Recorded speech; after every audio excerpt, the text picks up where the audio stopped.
subscribe to the channel for spirituality. And pretty much anything goes on this channel, but it's definitely going to be spirituality. But that pretty much webs out to anything. So if you have any topics you would like me to discuss, let me know. That's the granted for this channel. I do take in topics and discuss them free of charge. And yeah, so we're going to talk about today non-duality. And I'm going to give you context. So, because the name of this video is going to be, you should go after your desires. And I'm going to tell you why. Because you probably hear like a lot of non-duality, maybe Buddhists, and so forth. They always say, you know, you hear it a lot, that don't go after your own desires. In that context of spirituality and maybe religion, spiritual texts. But that's not exactly the case. And the reason I say that is the people who don't have desires, who should follow that concrete evidence, are enlightened people. So if you're already enlightened, then you don't necessarily have to take on what I'm about to say. Because what I'm about to say is for the people who are not enlightened and just people in general. Because a lot of people explain things in maybe their perspective, but also they're not considering, or maybe they forget, or they're just not delivering it good, the message to the other people. Because ironically, they're trying to tell other people. And some beat around the bush, joke around about it. And so why you should go after your desires, because what will happen is when you become actually enlightened, you'll be following on your intuition, because that intuition is enlightenment, because it's not thoughts in your head. It's more so like divine messaging or actually feeling it. And so the whole thing about it is you should go after your desires, but you don't want to become attached to them.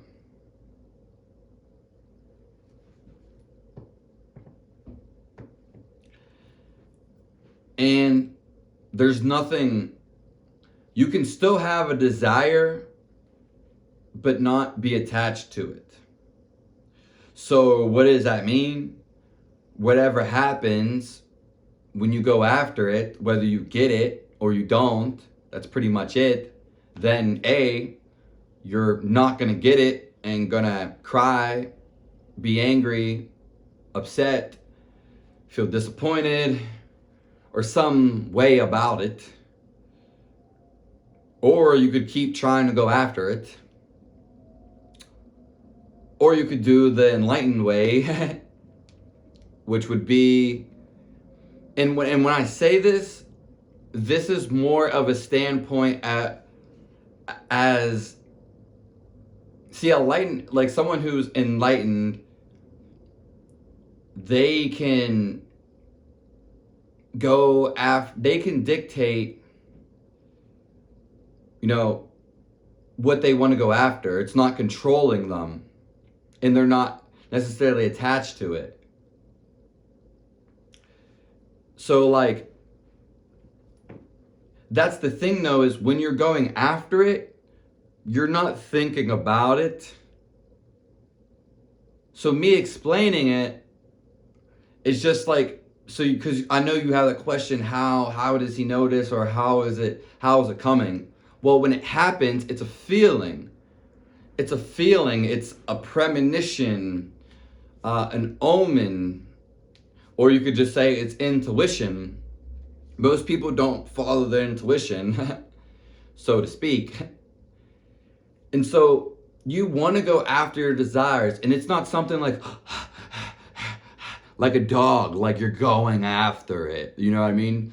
You want to go after it in a controlled, almost a disciplined manner. You don't want to be out of control, because then you're like autopilot or a robot that's gone haywire. You kind of are like a robot, because when you take in intuition, it tells you what to do. You don't make up your intuition. But that's like more complex topic. So, and you see where this is coming from. Let me just make sure the video is still rolling. Okay.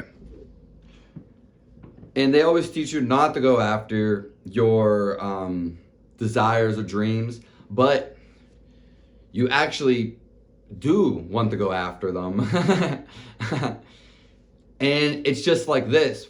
Let's just say, we'll just take me, for this intuition arose in me where it wouldn't be for sex, but I want a girlfriend.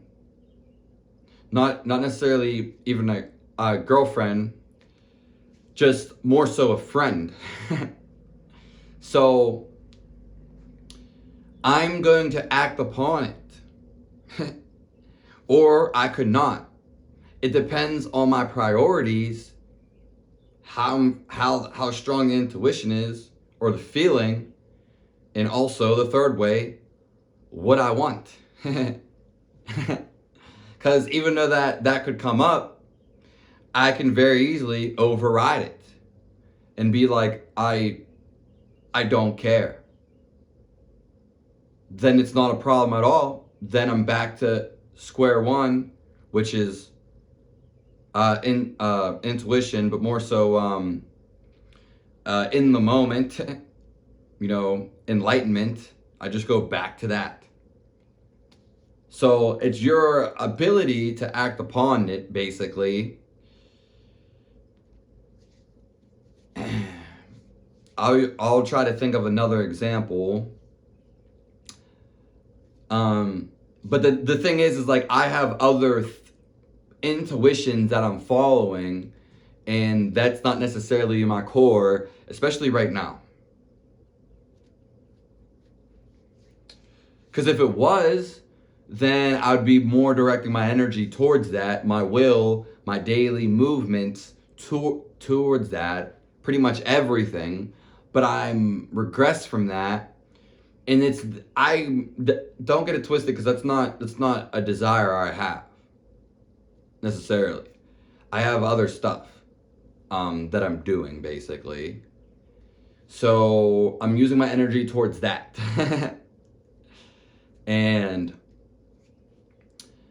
that's why you want to go after your desire, but it's your choice if you want to act upon it or not. Not like, I didn't say hi to that girl, I'm so stupid, I'm an idiot, I should have said something. And then you just think about it all the time. Or like, you lost a video game, or maybe like a baseball game, or something bad happened in your life. Well, that's okay. And maybe you can grieve, or you can go on as long as you want. You're in control. That's the thing. You want to gain control, and then let it. When we say let it go, you want to let it go, but letting it go is just doing nothing. Unless you want to do something, or you got into a situation where there's nothing for you to do about it. Or maybe, hey, you're just so in the moment, you just forget about it because you're not thinking about it. When you're enlightened, you still will have thoughts that will come. Now, depending on your level, and and we'll just say that's how much you'll abide in that. And then you can think when you want to, basically. And maybe a thought will come up every now and again, but it's not running your life, aka ruining it, not making you suffer, and it's not making you surrender to it, because you do want to surrender to it, but it's not gripping hold of you, basically.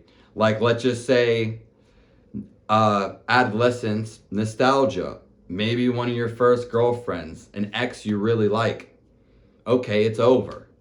That's pretty much what enlightenment is to some degree. Now that's kind of stoicism. That sounds like stoicism.